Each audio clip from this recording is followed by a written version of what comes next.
day 18 of culinary school. A lot happening, a lot going on. We talked about paillard, pan roasting, and we did fabricate a chicken again. We did that yesterday, and then I went home, got myself a chicken. I showed you guys that chicken. I actually did a quick time lapse of that, so I'll just play this in the background while I'm sort of talking. But yeah, this is just me fabricating a chicken last night. We did that again, like I said, this morning. Just cutting the wings and working on the legs. This is actually the supreme cut there. So just working on that. And then working on the cut on the legs, kind of rip it off, and then work on your breasts. Here, I should be starting on my breast. Oh, no, I go for the oyster and the leg first. Just to me, or to chef, that's one of the most important things. That's the first thing he checks is how much of the oyster I get. So making sure I know where that is and carving through that oyster and getting as much of that flesh as possible. I did this again in class today. Like I said, one of the big feedbacks that he gave me was that there was too much meat on my bone. I need to cut it down even more, get closer to the bone, get as close to the bone as possible. But yeah, this is just me sort of practicing at home. This is just the second time I fabricated a chicken with a lot of YouTube and a lot of like practice in class. We did it again today, so I've done it 3 times now. I want to buy my own chicken again, so I'm finishing up. That's the leg, cutting through that fat part of the leg, and there you go. There you have it. That's a fabricated chicken, beginner style. So we did that in the beginning of class, and then once we fabricated our chicken, we did a chicken paillard, which is just a butterfly chicken and then malleted down. It looks like I did a paillard when I did my katsu video that's in my channel. Basically, you just sort of flatten the chicken. You cut it like towards the middle, the chicken breast. You cut it and slice it towards the middle, kind of laying it flat, and then you put a saran wrap on top, or foil, or butcher paper, or whatever. Just kind of mallet it down, so that it's super flat. I will show you how mine came out. I over pounded mine, so mine was just a mess. But yeah, that was that. And then we did a pan roasted chicken again. We did a whole grain mustard sauce, a white wine reduction sauce. I talked about my sauce breaking yesterday because of over reduction, and I tried to fix it. Today, I over reduced again, and then I went up to chef and was like, hey, how do I fix this? And then we added more chicken stock to try to revive it. In the end, it was nappe consistency. Nappe consistency is just when it coats the spoon, that's the texture, the sort of fluidity you want in a sauce. But before I show you how things went, I mentioned that we did fabricated chicken.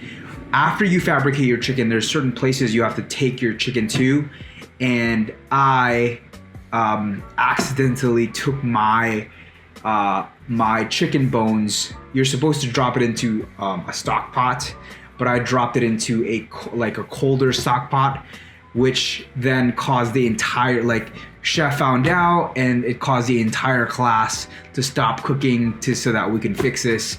It was a big embarrassing mistake on my part, and it was just it was so bad. It caused the entire class to lose cooking time, and cooking time is gold in culinary school, right? So, I mean, if I lost cooking time, I would be devastated. So I just felt super low the entire time. I was just I let the class down, and just made that stupid bonehead mistake. I just wasn't thinking, because chef was like, drop it in the stock, so I just dropped it in the stock, not thinking that it was a cooling stock, and this is a raw bone. So put it back. We eventually fished it out. Then we had to take the stock and reheat it again. This is a massive, like, I would say like a 20-gallon stock pot. This it takes 2 people to carry, 3 people to carry. So it's no joke. Like, it's a lot of stock. So I just came up to everybody in class and apologized and was like, I'm sorry that I did this. It was just so embarrassing on my end, and just, I don't know what I was thinking, right? So, but yeah, I mean, I don't know. I just so embarrassed, so embarrassed. I cannot explain that enough. Like, that will always be something that I look back at. And yeah, so moving on, I want to talk to you now about today.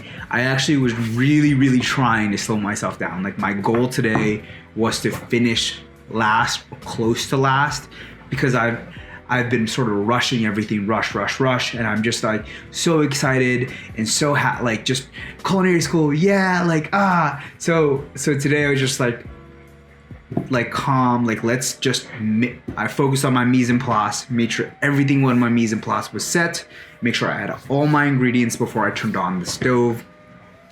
I did just kind of slow myself down, right? Like, I did do that. I fell a little bit behind, but I feel at the end of the day that I made decisions based on the food, right? And that's the important thing. So the roasted chicken was a roasted chicken. Really, the big thing to see here is the sauce. This picture was taken almost right after it was plated, and it looks to me like it's a little bit thin, but this was nappe consistency. Chef agreed that this was nappe consistency. Maybe after yesterday he was going a little bit easy on me, but he's not one to mince his words. He's not one to reward mediocrity. And that being said, it does look very thin. On my spoon, it was nappe consistency, so I went with that. It tasted good. I just, again, when you over reduce your sauce, add a little bit of stock, reduce it a little bit more. Then this sauce had cream and mustard that just added so much pop and flavor. And obviously your parsley and a little bit of butter for Monte au beurre, and man, it was delicious. I took this home to Yvonne, and she really liked it, so thankfully I have something to feed her. But also, it's worth noting that I actually mistakenly took the bone out of my chicken thighs. Again, you're not supposed to do that. You're not supposed to take the bone out of your chicken thighs. When I fabricated it, chef was like, "We're not supposed to do that. That's not how I showed it to you." I made that mistake because I heard someone say to take off the bones from the chicken thighs, and I rushed it. And this is the result. It should have been like it should have been more plump because the bone kind of keeps it in place. I guess I'm happy about, number one, the chicken, and number two, just the sauce looked so much better than yesterday's. I was just so devastated that my sauce broke yesterday that I was just like, why? But the sauce is much better today, and that's because I asked for help. I also asked the guy next to me when I was at my Aussec point. Aussec is almost dry. You dry out the wine and just wanted to verify, get another second look at it, like, hey, this is Aussec, right? Like, this is Aussec.